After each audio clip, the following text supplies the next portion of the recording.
Hi, I'm Dr. Steve Feldman, candidate for the U.S. House of Representatives in North Carolina's 10th Congressional District. I want to talk about discrimination.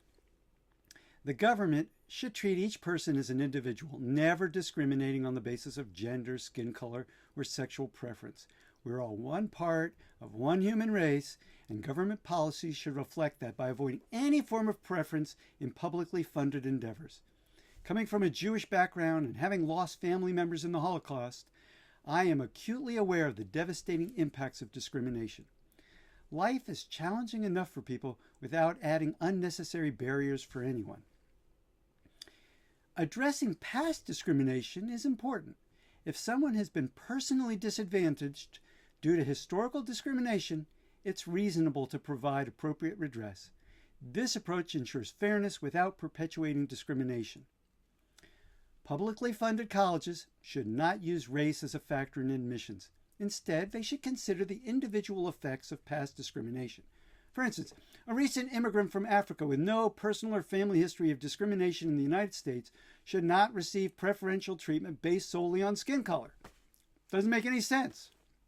However, it's fair to consider an individual's economic and educational background, regardless of their skin color, including any discrimination their family may have faced when making admission decisions.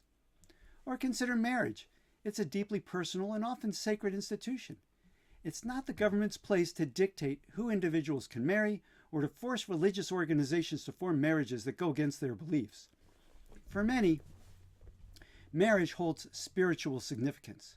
Religious institutions should have the freedom to define marriage according to their own principles and to decide who they will marry and who they won't marry without any interference from the government. On a personal note, I respect all marriages equally.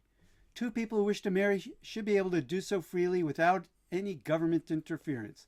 It doesn't affect me what they choose to do.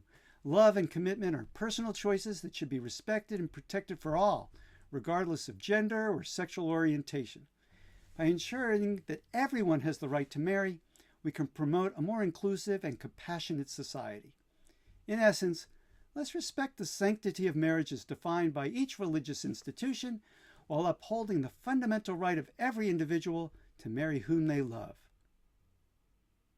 Paid for by Feldman for Congress.